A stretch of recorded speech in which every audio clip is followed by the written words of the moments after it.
बिस्मिल्लाहिर्रहमानिर्रहीम। एक और एपिसोड के साथ आपकी खिदमत में हाज़िर हैं। हमारी जो बात अभी चल रही थी पिछली दो एपिसोड से, वो इम्पोर्टर के बारे में और देन फार्मर के बारे में और ब्रोकर के बारे में चल रही थी। तो अब हमने कैसे इसके साथ डील करना है, कैसे चलना है, अब हमने अपने आप को कैसे मेंटेन रखना है, और मैंने ये वीडियो बनाना क्यों शुरू की, क्या वजह थी। जैसे मैंने पिछली वीडियो में डिस्कस किया था कि कुछ लोगों ने कहा कि शायद आप इसलिए वीडियो बना रहे हैं कि आपको कोई नुकसान हुआ है। अल्हम्दुलिल्लाह, शुक्र अल्हम्दुलिल्लाह, मेरा ऐसा कोई नुकसान नहीं हुआ। अल्लाह पाक मुझे आपकी दुआओं से नुकसान से बचा के रखे। और मेरी ये दुआ भी है कि अल्लाह ताला हम सब मुसलमानों को, सब भाइयों को जो है वो किसी भी किस्म के नुकसान से बचा के रखे, और अल्लाह ताला हमें ईमान की ताकत और सलामती अता फ़रमाए और हमारी ईमान की हालत में मौत आए। बाकी मेरी किसी से कोई दुश्मनी नहीं है सर। मेरा काम टीचिंग करना है और मैं पढ़ाता हूँ, और दूसरा मेरा एक इदारा है पिंस के नाम से, लोधरा शहर में। तो मैं तो पूरे दिन बच्चों के इस्लाह के लिए काम कर रहा हूँ, और अभी भी मैं अगर लबर्स में भी ये वीडियोस बना रहा हूँ तो ये सिर्फ लोगों की फ़लाह के लिए बना रहा हूँ, लोगों की तरक्की के लिए बना रहा हूँ, कि लोग इससे सीखें, लोगों को सिखाने के लिए बना रहा हूँ। लेकिन मेरा बिल्कुल भी कोई मकसद ऐसा नहीं है कि मैं लोगों का दिल दुखाऊँ या किसी को क्रिटिसाइज़ करूँ, या मतलब है पाकिस्तान के लोगों को प्रॉब्लम में डालूँ। बिल्कुल भी मेरा ऐसा माइंड नहीं है। बल्कि मैं तो अक्सर अपने स्टूडेंट्स को ये सिखाता हूँ कि इंसान को चाहिए कि वो अपनी लाइफ से, अपने काम से ना दूसरों को आराम दे, दूसरों का फ़ायदा करे। और अगर आप इस काबिल नहीं हैं कि आप दूसरों का फ़ायदा कर सकते हैं, दूसरों को सुकून पहुँचा सकते हैं, तो कम से कम आप उसको दुख ना दें, आप उसको नुकसान मत करें। लेकिन ये किसी का नुकसान हुआ था तो उसने किसी भाई से शेयर किया कि मैंने डन फेलो जो है वो ख़रीदे, इंपोर्ट का माल था, तो मैंने काफ़ी कॉस्टली ख़रीदे। उस बेचारे ने 10 लाख 12 लाख का इस तरीके से पीस ख़रीदा, और उसने 4 से 5 मतलब पेयर लिए। और आप देखें 4 से 5 पेयर का मतलब कम से कम 1 करोड़ से ऊपर की इन्वेस्टमेंट जो है वो करना था। तो अब उसने बड़ वो ख़रीदा बेचारे ने। तो अब उसके बाद हुआ ये कि उसके जो बर्ड जो है वो मर गए, कि वो डन फेलो और ख़ास तौर पे जो बाहर का बर्ड है, रेड आइज़ जो बर्ड होता है, इसका सर्वाइवल रेशो जो है ना कि चिक्स की कम होती है, इस बर्ड्स की बड़े की भी जो बाहर से आया होता है उसकी जो है वो जो सर्वाइवल रेशो है, इट मींस डेथ रेट इसका ज़्यादा है, तो बड़ा मुश्किल से वो सर्वाइव करता है। तो जो बर्ड्स बाहर से आता है, ये इकट्ठा होता है बर्ड्स, और ये ट्रैवलिंग करके आता है। तो ये नहीं कहते कि जो बर्ड बाहर से आता है वो बर्ड ख़राब होता है, लेकिन क्योंकि ये लो रेट पे ख़रीदा गया बर्ड होता है तो इसकी क्वालिटी इतनी अच्छी नहीं होती। क्योंकि अगर वो हाई रेट पे बर्ड, अच्छी क्वालिटी वाला बर्ड ख़रीदेंगे तो वो जिस कास्ट पे यहाँ इनको पड़ेगा तो उस कास्ट पे यहाँ इनसे कोई ख़रीदेगा नहीं। कोई भी अच्छा फार्मर, अच्छा ब्रीडर जो है, जो क्वालिटी लवर्स होता है, क्वालिटी देख के ख़रीदता है, वो उस रेट पे इनसे वो बर्ड ख़रीदेगा नहीं। तो क्योंकि हमारे यहाँ न्यू फैंसेस को क्वालिटी का पता होता ही नहीं बर्ड्स की, वो सिर्फ रेट्स को जज कर रहा होता है कि जिसके रेट्स कम होते हैं, हाँ जी रेट क्या है जी, डन फेलो है, रेट कितना है, इतना है, हो रेट तो बड़ा कम है जी। तो ये तो यानी ये जो फार्मर है, जो मतलब ब्रीडर है, वो इसको 20 लाख का दे रहा है, 15 लाख का दे रहा है डन फेलो, और मुझे ये 8 लाख का मिल रहा है, 10 लाख का मिल रहा है, चलो जी ठीक है ख़रीद लेते हैं। तो हमने ना उसकी क्वालिटी चेक करनी है, ना हमें क्वालिटी का पता होता, कि जब कि बर्ड की क्वालिटी का अंदाज़ा उस वक्त होता है जब बर्ड आपके पास, आपके हाथ में आता है। ये मोबाइल पे देखने से, तस्वीरें देखने से, वीडियो देखने से आपको जज नहीं होता कि बर्ड की वीडियो क्या है। ठीक है जी, बर्ड की यानी क्वालिटी क्या है, सॉरी, कि बर्ड की वीडियो में क्वालिटी क्या है, इसका अंदाज़ा जो है ना आपको खाली तस्वीरें देखने से नहीं होता। तो उस भाई का बेचारे का नुकसान हो गया करोड़ों रुपए का, और अब उसने बेचारे ने 2-4 लोगों से डिस्कस किया जिनसे उन्होंने ख़रीदा होगा, वो बीच में ब्रोकर होंगे, तो वो कहने लगा अभी इम्पोर्टर से बात करो कि मेरा तो नुकसान हो गया, तो इसको अब कौन पूरा करेगा। उसने कहा जी इम्पोर्टर कहता है मैं इसका ज़िम्मेदार नहीं हूँ, और इम्पोर्टर से आपने बात भी नहीं करनी।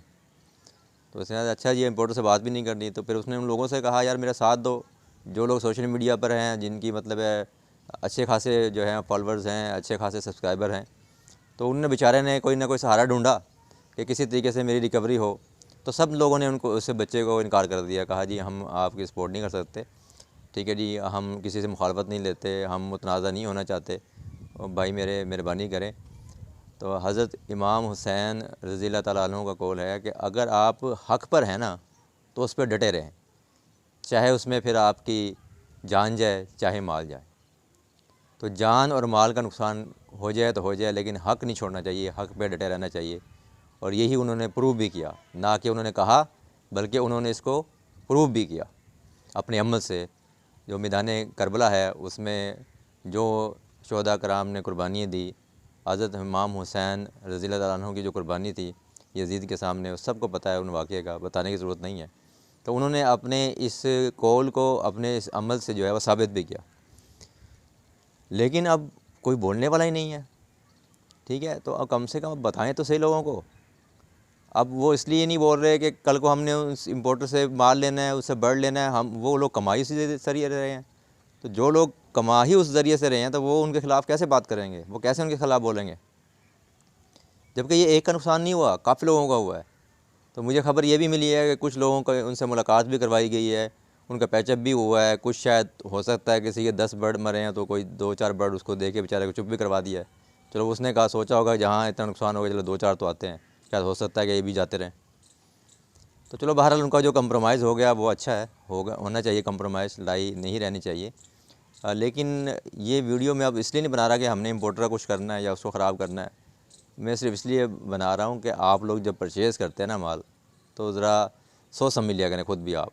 सारा कसूर इम्पोर्टर का नहीं होता। आपकी अकल पे क्या पर्दे पड़े हुए हैं? आपको नहीं पता कि ये बर्ड कैसा है? कम से कम आप बर्ड को देख के लें, आपको समझ है उतना इन्वेस्ट करें, ठीक है जी। अब मैं जैसे मैंने कहा था कि जब हम ये बात करेंगे तो कुछ ना कुछ मैं अपनी कहानी बीच में बताऊँगा।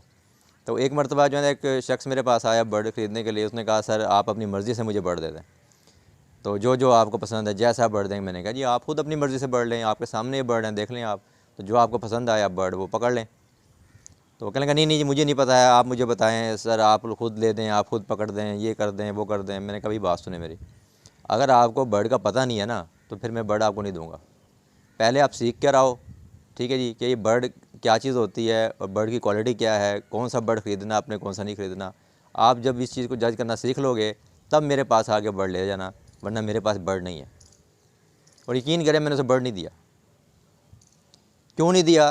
क्योंकि जब वो बर्ड ले जाता तो कई फिर ऐसे माशाल्लाह शाहकार आ जाते हैं, फिर वो किसी को वीडियो बना के दिखाता, किसी को तस्वीर बना के दिखाता कि मैंने ये सर से बर्ड लिया है, देखें ये कैसा है।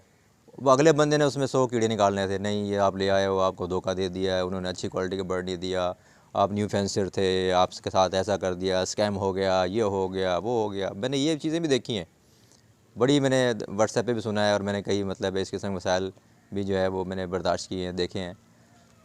तो अब वो ये लोग बीच में जो आ जाते हैं ना, ये फिर उसको ख़राब करना शुरू कर देते हैं। तो अब वो बंदा जो है ना बेचारा वो डामाडोल सा हो जाता है, डबल माइंड हो जाता है, मेरे साथ हुआ क्या। अब वो खुल के भी आपके सामने नहीं आ रहा होता, क्योंकि आप उसने खुद आपको कहा था कि अपनी मर्ज़ी से दे दें आप। और फिर वो लोगों के सामने जो है ना वो आपको क्रिटिसाइज़ करना शुरू कर देता है, आपको बुरा भला कहना शुरू कर देता है। जैसा कि आप देख लें कि मतलब है अभी कुछ वीडियोज़ बन रही हैं, लोग नवीद शेख के ख़िलाफ़ भी बात करते हैं, ठीक है जी। इसी तरह कुछ लोग यासिर खान रोगरी के ख़िलाफ़ भी बातें कर रहे होते हैं, बल्कि प्रॉपर वीडियो बना रहे होते हैं, खाली बातें नहीं कर रहे होते हैं। तो वो देखें अपनी कोशिश कर रहे हैं, आप लोगों को मतलब मैं कह सकता हूँ कि फैसिलिटेट कर रहे हैं, और वो उन्होंने अपनी रोज़ी भी कमानी है। तो वो अपनी अकल का मुज़ाहरा कर रहे हैं, अक्लमंदी से काम ले रहे हैं, तो आपको भी चाहिए कि अक्लमंदी से काम लें। तो अब इस तरीके से उसको पता ही नहीं था, बर्ड आपने ख़रीद लिया। तो अब इसमें सारा कसूर इम्पोर्टर का भी नहीं है, ठीक है जी, इसमें हमारा कसूर भी है।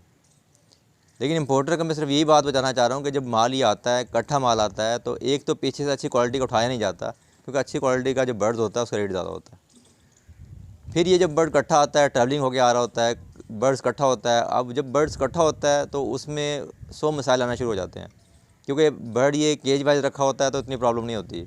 तो जैसे मुर्गियों के शेड में बहुत ज़्यादा प्रॉब्लम्स आती हैं, तो जब बर्ड ये इकट्ठा होता है तो रास्ते में फिर मच्छर भी काट जाते हैं, और भी मतलब ट्रैवलिंग के दौरान चीज़ें आती हैं। तो जैसे ही बर्ड आता है एक तो स्ट्रेस में आ जाता है।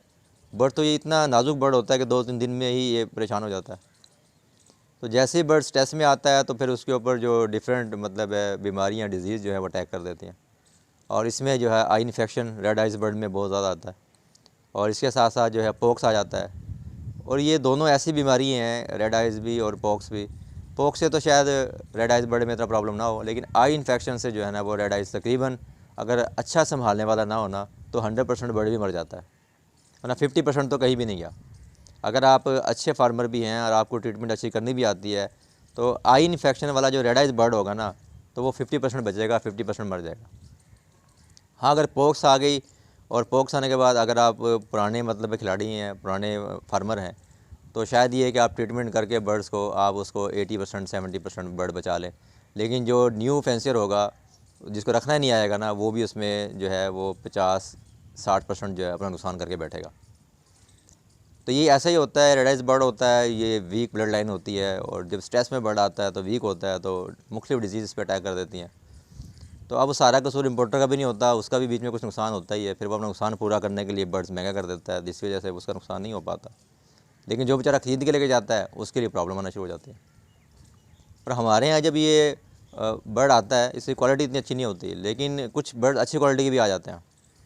तो जो अच्छे फार्मर होते हैं, अच्छे जो ब्रीडर होते हैं, वो पहले ही से वो बर्ड वहाँ से उठा लेते हैं अच्छे रेट देके, और हम लालच में आगे फिर कम रेट पे जो है वो कचरा उठा के आ जाते हैं। और फिर वो लोग जो ज़ाहिर सी बात है ब्रीड करवाते हैं, तो वो बर्ड अच्छी क्वालिटी का होता है, तो ब्रीड भी अच्छी आएगी। तो फिर वही लोग हमें ये बर्ड जो है वो फिर महंगे दामों में बेच रहे होते हैं, और हम फिर उन्हीं से ख़रीद रहे होते हैं। तो सबसे बेहतरीन तरीका यही है कि जो आपके लोकल फार्मर हैं, ब्रीडर हैं जो बड़े, उनसे आप बर्ड्स परचेज़ करें, ख़ासतौर पे जो न्यू फेंसर हैं, ताकि आपको क्वालिटी बर्ड मिले। और आप ब्रीड देख के लें, बच्चे लें, खाली अंडे देख के ना लें। मैंने ऐसे ऐसे लोग भी देखे हैं कि ये क्योंकि बाहर से जो बर्ड आते हैं, ये मतलब है बड़े बर्ड होते हैं, तो वो इनको बॉक्स लगा देते हैं और हीट पिलाने के लिए इनको फार्मूले लगा देते हैं, तो ये बर्ड प्रॉपर ब्रीड करना भी शुरू कर देते हैं।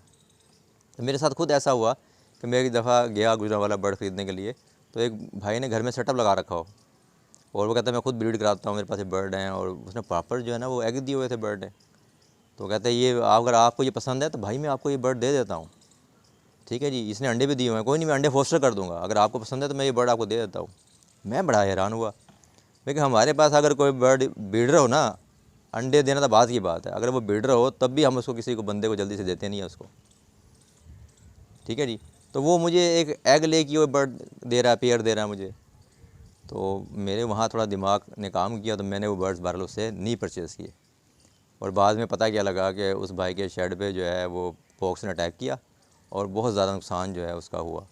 तो बहरहाल उस नुकसान का मुझे बहुत ज़्यादा दुख हुआ, लेकिन शुक्र अल्हम्दुलिल्लाह अल्लाह पाक ने जो है ना मुझे उस नुकसान से बचा लिया। तो यहाँ अब ऐसे ऐसे भी लोग जो है काम कर रहे हैं कि बाहर के बर्ड्स हैं वो मंगवा लेते हैं, और घर में प्रॉपर उन्होंने केज लगाए हुए हैं, बॉक्स लगाए हुए हैं, और वो ब्रीडिंग स्टार्ट करवा देते हैं, जबकि वो ब्रीडर नहीं होते वो लोग।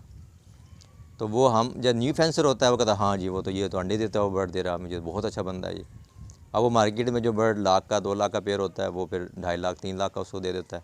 और न्यू फेंसर बड़े शौक से उठा के ले जाता है कि ये तो मैं देख के आया हूँ, ये तो अंडे के ऊपर बैठा हुआ था, ऐसे अंडे दे रखे थे, ये दे रखा था, वो दे रखा। और जब वो उसके पास आता है, फिर जब मुख्तलिफ मसाइल का शिकार होते हैं, फिर बनवाना शुरू कर देते हैं। तो इसलिए मैंने ये एक सिलसिला स्टार्ट किया था कि आप अपनी अक्ल का मुजाहरा करें, अक्लमंद बने, ताकि आपको नुकसान ना हो। वरना फिर दूसरे लोग जो है ना वो अक्लमंदी का मुजाहरा करते हुए आपको ठेस ज़रूर पहुँचा जाएंगे। अल्लाह ताला जो हम सब के लिए आसानी करे। अल्लाह हाफ़िज़।